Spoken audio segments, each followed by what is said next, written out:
सम्झेर कुलपित्रीलाई धन्य छ देउराली माई। ओ सम्झेर कुलपित्रीलाई धन्य छ देउराली माई।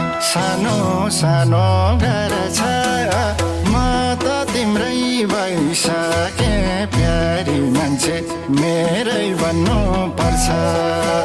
सानो सानो घर छ म त तिम्रै भइसके प्यारी मान्छे तिमी मेरै भन्नु पर्छ।